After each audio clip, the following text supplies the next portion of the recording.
engaged in a new era of competition.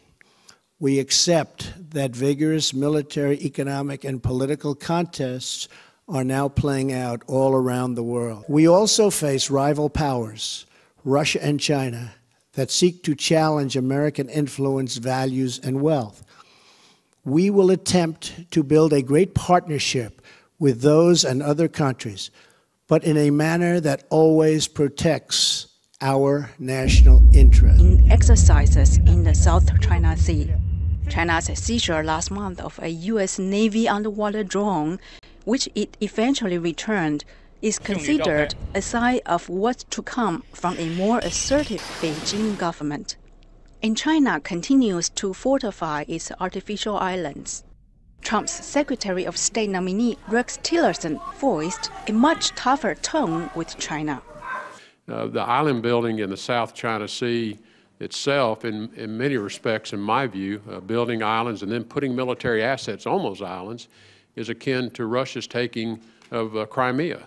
What Trump does in response to an aggressive China could bring increased tensions. Just the fact that the U.S. will continue to accelerate freedom of navigation operations, and then you have the number of Chinese ships, including their maritime militia, which are basically disguised as fishing boats, the likelihood of some sort of confrontation, flare-up, remains.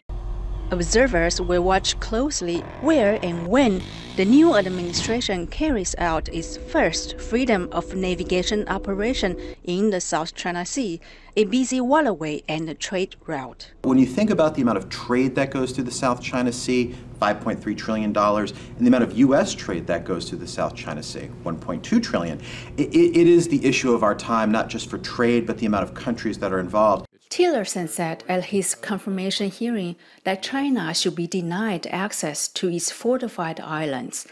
But regional experts say it is too late to reverse China's build-up in the region. They say the best that can be achieved is to defend the right to freedom of navigation under international law.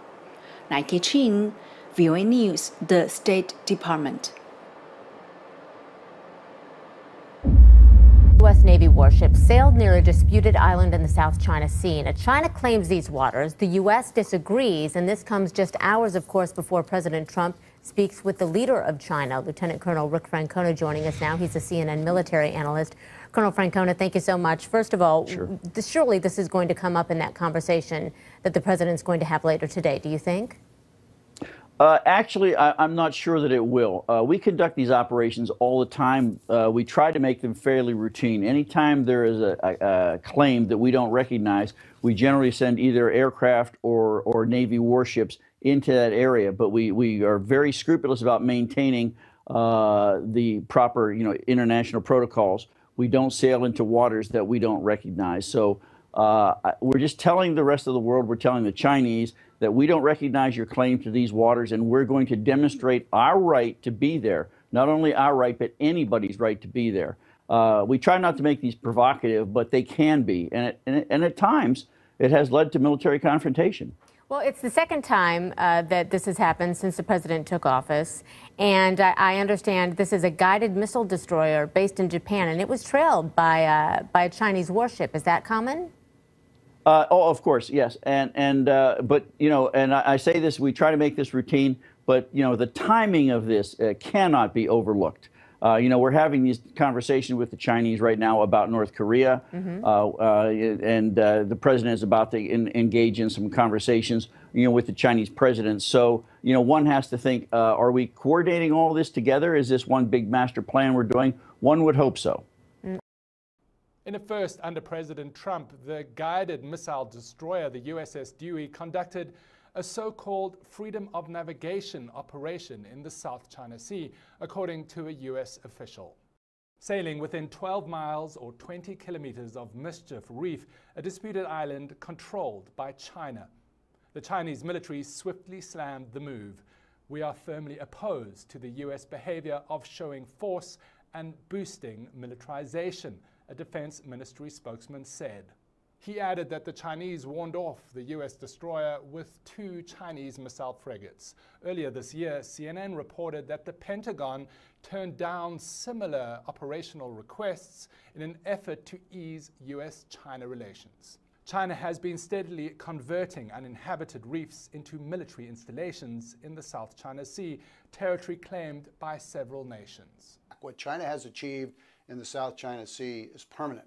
What we want to be able to do with this expanding and burgeoning Chinese military is to learn to cooperate, not necessarily compete with the Chinese. But this action near the disputed islands could be heartening to U.S. allies in the region that have long been wary of China's military rise. David McKenzie, CNN, Beijing. China is up in arms after a U.S. Navy warship sailed near an artificial island built by China in the South China Sea.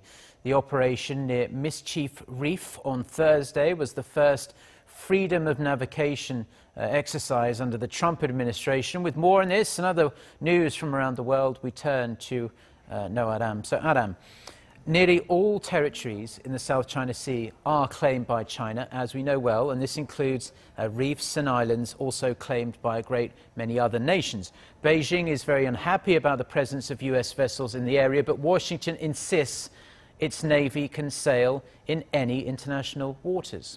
That's right, Mark. China's foreign ministry condemned the USS Dewey for entering its waters without permission. But as you mentioned, the US says it's free to send ships near the region as it does not see these artificial islands as warranting territorial sovereignty. The US Navy has previously sent ships and planes near the disputed territory to signal to China that it intends to keep critical sea lanes open.